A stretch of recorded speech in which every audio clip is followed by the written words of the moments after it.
one of those components. And we also have this, we need to restart our search algorithm, and then we start again from 1, then I go to 0, then I go to 2, and I have covered all of them. Now this results in 2 trees in my forest. Does the return to 0 means that it's not going through 1 and 3? No, the return to 0 basically means I'm returning from my recursive call after 2, and because 1 is already visited, so I'm returning back to 2 and I'm returning back to 0, and then I'm covering 0 again in the recursive call where I'm checking for all edges from 0. Okay. So if I start from 3, we get 2 of these forests, right? 2 tree forest. Now what happens if I start from 4? So if I start from 4, I have nothing, right? Then I would need to search something else. I need to search, let's say I start them at 3. Now at 3, I again have nothing because 4 is already visited. I have nothing, right? Then I start at, let's say 0. Then after I start at 0, I can get 0, 1, and 2, right? Now this gives us these 3 set of trees. Does everyone understand? And I had this question a bit earlier and I said that I was coming back to it. Starting your DFS at different locations ends up giving you different set of DFS trees. Does everyone understand what I'm trying to say here? Any questions so far? Perfect. Okay, so as you can see that if I start from 1, this entire graph comes into a single component. But if I had started from 4, quite funnily enough, this ends up breaking my graph into its strongly connected components, right? Because I start from 4, I cannot go to 3. And since if I start from 0, I always end up covering this entire set of components all the time. 0, 1, and 2 will always get covered, but 3 and 4 would depend upon whether we start from which node we start from. Number of exploration varies. Could you expand on that, Parvez? Are you talking about the time complexity as to the number of vertices and edges we are exploring?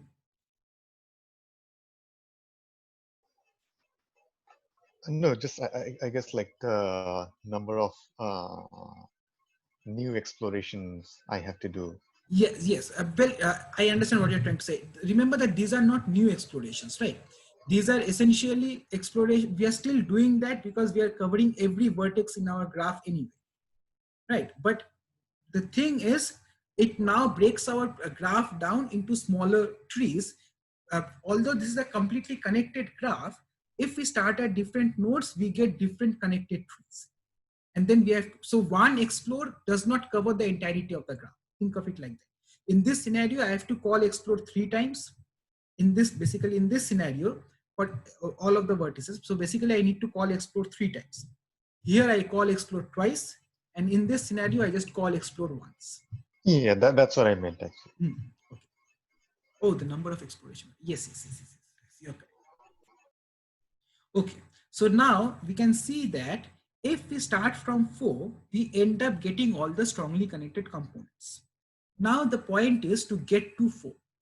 Now we know how to get to 4, right? We just talked about it. 4 is a sink node. There are no edges that come out of 4, but all the edges go into 4, right? In the other case, we can say that 1 and 2 are sort of source nodes, that edges, well, middle of source nodes and sink nodes, where edges come in and edges go out. So what we need to find out is such nodes that are 4. But we are not guaranteed that every graph will have a particular sink node, right? And even if we have multiple sink nodes, which node to start from? So a sink node is a node that doesn't have any outgoing edges. Okay. And a source node would be that does not have any incoming edges. Okay.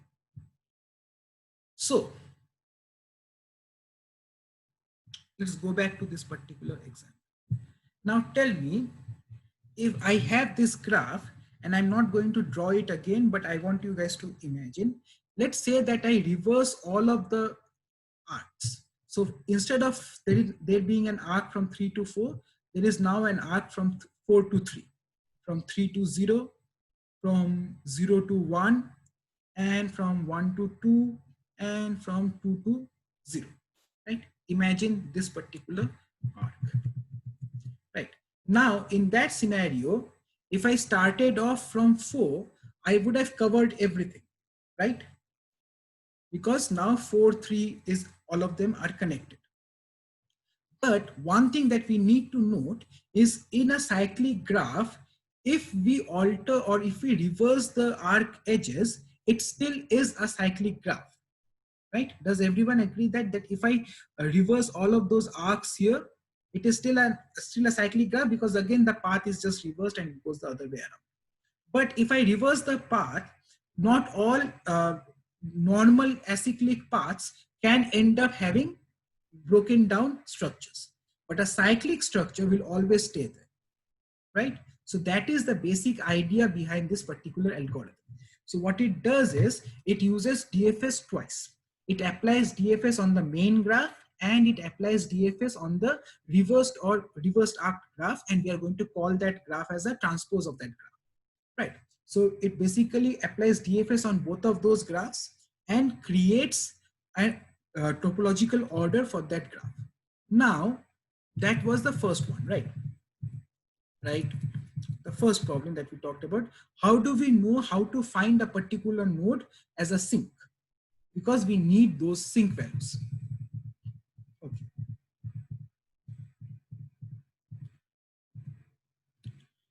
Now, once we have found the first, once we have this topological order,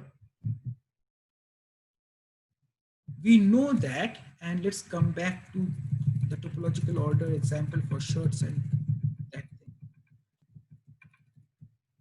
So you see that essentially when we were designing this, watch was basically a separate component that ended up being a different tree, right? So we saw examples of how we can end up with multiple search trees if we start at different locations from our previous example, right? So from this particular example, wherever we start, we end up having different set of trees. So the main thing that we need to look for is basically sink nodes, but now we know we can sort it out and then figure out what the sink nodes are. But if you think about it, if we perform this topological sort on the reversed graph or the transpose of that graph, then all sink nodes become source nodes and all source nodes become sink nodes. Now remember that a sink node we can find out what a sink node is, but it is very difficult to know which is a particular source node. I might have said it the other way around. We can find out source nodes, but it is very difficult to find out the sink node of a particular graph. So if we still keep on using the post numbers for the reversed graph, our sink node essentially for the reversed graph is the strongly connected source node for the forward actual original graph, right? And from that, we can basically pick out all the trees from a graph that are basically overlapping with this particular DFS trees, right? So essentially what we need to find for a particular strongly connected component, I don't like this algorithm, let me bring out it.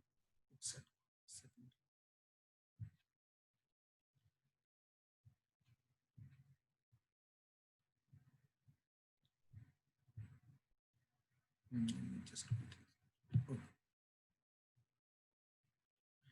So in order to find a strongly connected component, you would first need to call DFS to find out all the finishing times. So u.f here is the post visit value. So so whenever you in the book you see a .f, that essentially means the finishing post visit value. When you see a .d, that is the that particular node's first discovery pre-visit value, right? So you basically compute the finishing times of UF for all vertices in your graph. That gets you an ordering in your topological sort, which gives you the sink. You then compute G transpose or G of R, that is reverse of that graph, and you call DFS again on that particular graph. But now essentially you are going to use the u.f values, but use this in this new graph. That is that the new set of trees that you got from this transposed graph, but you are going to pop in terms of the finishing values of the previous graph, right, on the original graph. right?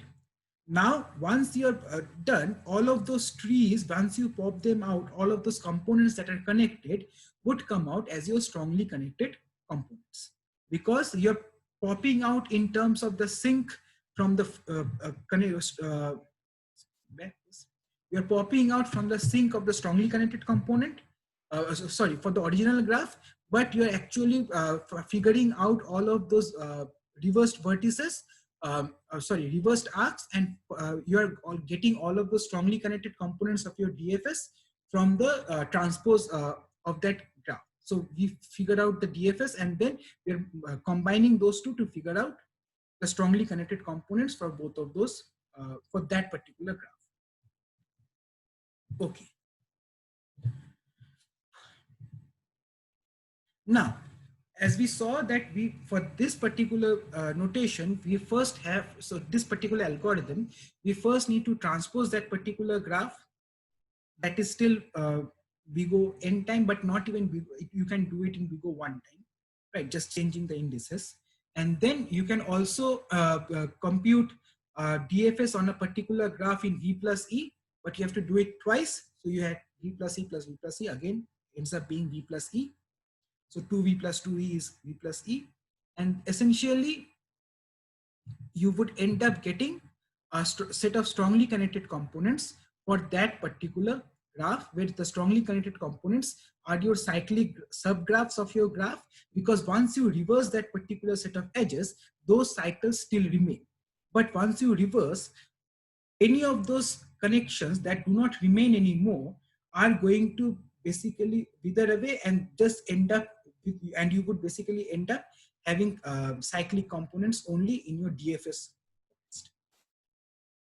Okay, so that's it for DFS, I guess, and that's it for today as well.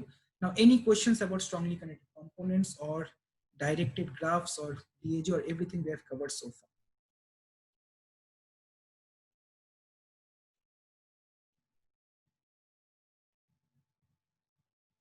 Everyone understands what's going on here?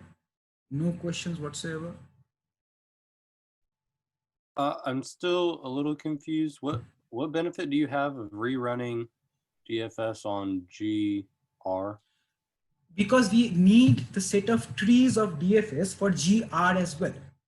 See, we are getting those trees. See, this is a DFS tree, right? This and this is a DFS tree, and this itself is a DFS tree, and this itself is a DFS tree. Now, if we reverse it, we basically get a DFS tree. If we started from here, you can get a DFS tree here, here, and since this tree now goes that way, we can have a DFS tree here, but now this basically makes it into a component where we have this strongly connected component always, either way, even if it's reversed or it is in forward order, the strongly connected component always stays as a group. But in the reverse tree and the forward tree, different components emerge because it breaks down your components depending upon if it is accessible in the forward order or it was accessible in the back. Because you only have access to, because we are assuming that, let's say that we have some acyclic component to your graph, right? And a cyclic component to your graph. Now, if you reverse the edges, you would still, that cyclic component would still remain a cyclic component.